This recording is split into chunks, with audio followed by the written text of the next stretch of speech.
नमस्कार बच्चों। एक गांव में अकाल पड़ा हुआ था। परिस्थितियां ऐसी थी कि बारिश नहीं होने वाली, क्योंकि पिछले 2 साल से गांव में अकाल पड़ा था। लेकिन एक किसान था, वो अकाल के बावजूद अपने काम में लगा हुआ था, यानी जो खेत है उसकी जुताई करना। गांव वाले उसे देखकर पागल कहा करते थे, क्योंकि उनके पूछने पर कि व्यर्थ क्यों अपना समय बर्बाद और मेहनत बर्बाद कर रहे हो, किसान कहता था कि भले ही बारिश नहीं हो रही है, लेकिन अगर मैंने ये काम नहीं किया, खेत की जुताई करना और अन्य आवश्यक कार्य अगर मैंने नहीं किए, तो मैं भूल जाऊंगा कि ये काम करते ही कैसे हैं, और तब जब बारिश होगी तो बारिश होने के बावजूद मैं फसल नहीं ले पाऊंगा। तो वो बस यूं ही मेहनत करता रहता। उसके पागलपन को देखकर एक बार भगवान को दया आ गई और उन्होंने बारिश करवा दी। इकलौता वही एक किसान था जिसका खेत तैयार था फसल उगने के लिए। बाकी किसान तो हार माने बैठे थे कि बारिश तो होने वाली ही नहीं है, तो हम मेहनत क्यों करें। तो उसका खेत तैयार था और एकमात्र उस किसान के खेत में लहलहाती फसल उगे। तो आप में से किन किन लोगों ने ऐसा सोच रखा है कि वैकेंसीज तो आ नहीं रही। अरे भाई, जब वैकेंसीज आएंगी तो क्या आप रेडी होगे उसे क्वालिफाई करने के लिए। इस धोखे में मत रहना कि 2 या 3 महीने के जो क्रैश कोर्स चलते हैं वो ज्वाइन कर लोगे और आपका सिलेक्शन हो जाएगा। कंपटीशन बढ़ गया बोला जाता है, लेकिन कंपटीशन है ही नहीं। आज के समय में भटकाव ही इतना है, ऑप्शन ही लोग इतने खोल के रखे हैं कि किसी एक चीज में टिके हुए ही नहीं है।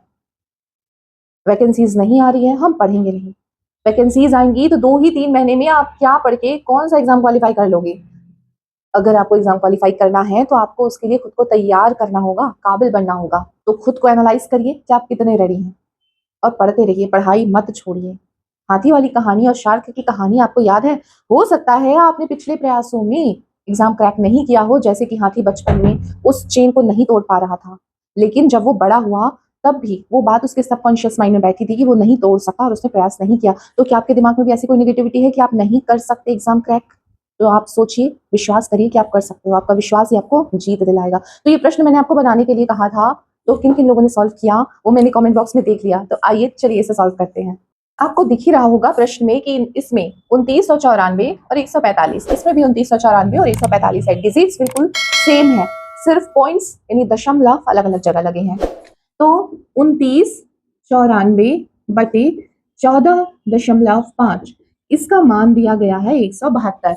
प्रश्न पूछा है कि 29.94/1.45। तो आइए, अगर हमको इस 2994 को 29.94 करना है, मीन्स आपको इकाई की ओर से 2 अंक के बाद दशमलव लगा रहे हैं। तब आप ऐसा कब कर सकते हैं, जब 2994 में आप 100 का भाग दें, और 100 अचानक से तो भाग देंगे नहीं, बैलेंस करने के लिए आपको 100 का गुणा भी करना पड़ेगा। और जो 14.5 है उसमें आपको इकाई अंक की ओर से 2 अंक के बाद दशमलव देखने को मिल रहा है, जबकि प्रश्न में यहाँ दिया हुआ है 1 अंक के बाद, यानी आपको दशमलव को 1 अंक लेफ्ट साइड लेके जाना है। तो 14.5 को आप किससे भाग देंगे? 10 से। बैलेंस करने के लिए 10 से गुणा भी करना पड़ेगा। तो ये जो 29.94 है उसको आपने 100 से भाग दिया, तो ये क्या मिला आपको? 29.94। और साथ में 100 तो है ही, और 14.5 को आपने 10 से भाग दिया तो क्या मिला? 1.45। और गुणे में 10 तो है ही। सो आपको 29.94 मिल गया, 1.45 मिल गया।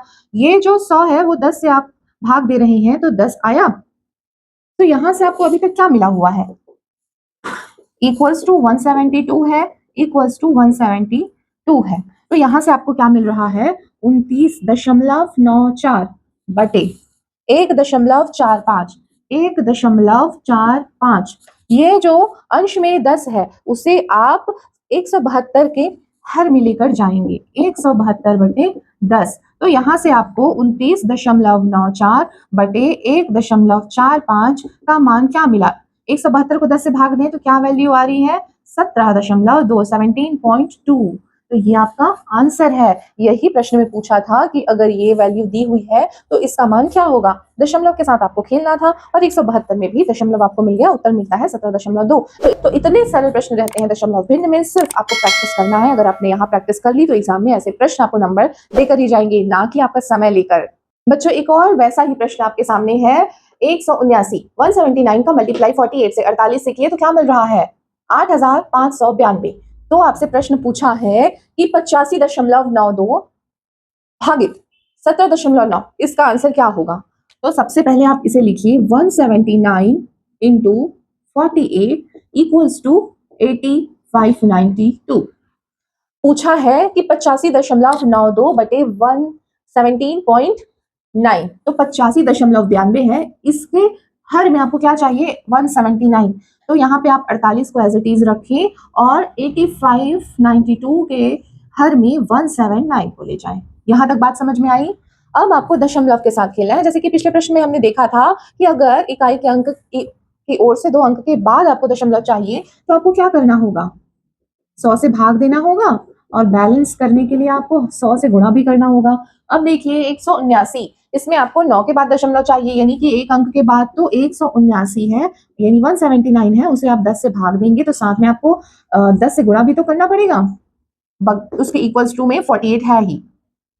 तो 8592, 8592 को हमने 100 से भाग दिया तो आपको क्या मिला, 85.92 इंटू 100 डिवाइड बाय 179 यानी 179 को आपने 10 से भाग दिया तो क्या मिला, 17.9 इंटू 10 इक्वल्स टू 48। अब देखिए 85.92 आपको प्रश्न में दिया हुआ है, 17.9 आपको प्रश्न में दिया हुआ है, जो 100 है वो 10 से भाग देंगे तो 10 आएगा। अब ये जो 10 है वो 48 के नीचे हर में चला जाएगा,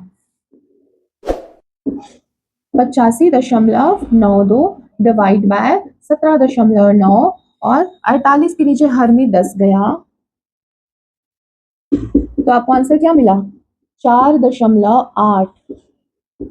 तो ये आपका इस प्रश्न का उत्तर हुआ 4.8।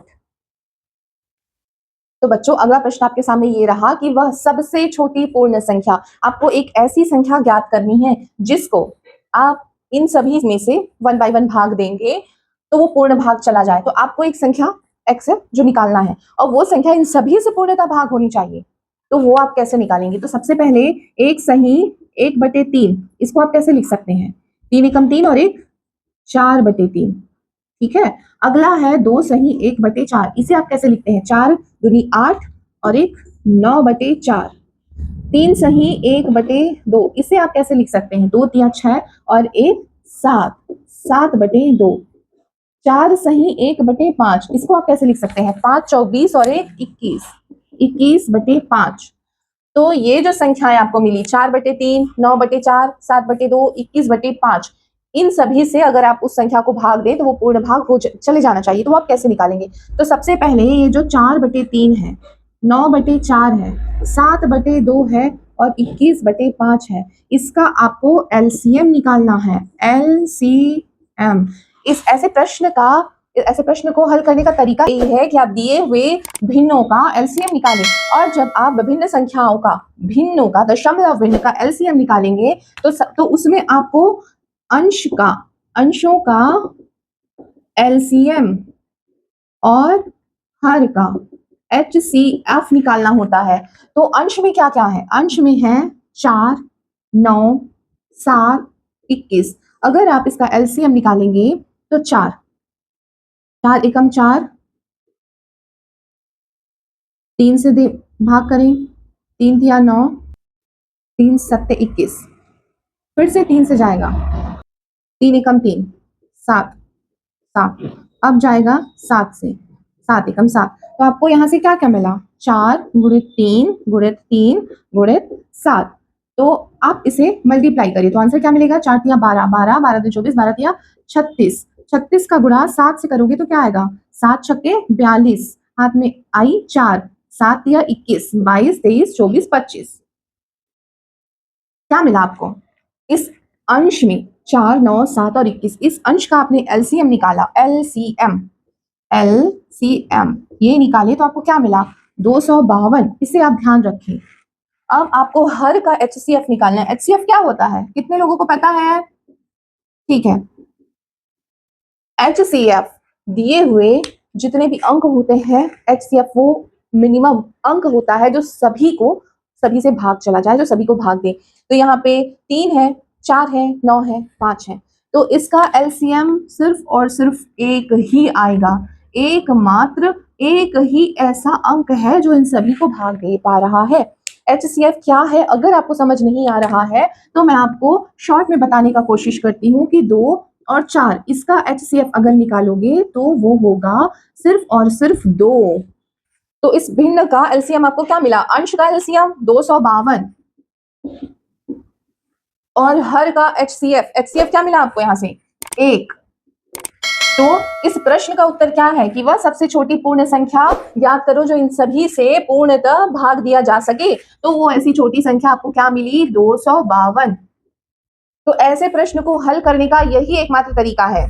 तो मैं एक बार और रिवाइज करवा देती हूँ कि जो भी भिन्न दिया हो, चाहे वो सही बटे के फॉर्म में दिया हो या डायरेक्ट भिन्न दिए हो, आपको अगर पूछा जाए वो छोटी संख्या जिन्हें इनसे भाग देने पे वो पूर्णतः भाग चला जा रहा है, तो आपको इस भिन्न का एलसीएम निकालना है। और जब आप भिन्न का एलसीएम निकालते हो तो अंश का एलसीएम और हर का एचसीएफ निकाला जाता है। एलसीएम है कि आपको जिससे भाग जाते जा रहा है, जो भी संख्या आप उससे भाग देते जाए और जो भी यहाँ पे मिल रही है आप उसको मल्टीप्लाई कर दे, वैसे निकाला जाता है एलसीएम। और जो एचसीएफ होता है, एचसीएफ यानी कि ऐसा नंबर जो सभी को भाग दे सके। तो 3, 4, 9, 5 है, उसको एक के अलावा कोई और नहीं है जो सभी से भाग दे सके। तो एचसीएफ यहाँ से आया 1, तो एलसीएम बटे एचसीएफ, तो यहाँ से आपको आंसर मिलता है 252, 252। तो ये तरीका है इसे सॉल्व करने का, एग्जाम में जरूर से ये देखने को मिलता है। तो आई होप आपको आज की क्लास पसंद आई होगी। आप लाइक जरूर करें और अपने दोस्तों तक इसे शेयर करें। चैनल सब्सक्राइब नहीं किया है तो चैनल को सब्सक्राइब कर ले और कमेंट बॉक्स में अपनी आपने जो भी ये समझ आया हो तो यस लिखे, समझ नहीं आया तो आप लिख सकते हैं, जो भी है कुछ भी आप कमेंट किए बिना नहीं जाओगे। So thanks for watching. मिलते हैं किसी और प्रश्न के साथ, दशमलव भिन्न के किसी और प्रश्न के साथ कल सुबह 8 बजे। तब तक के लिए नमस्कार।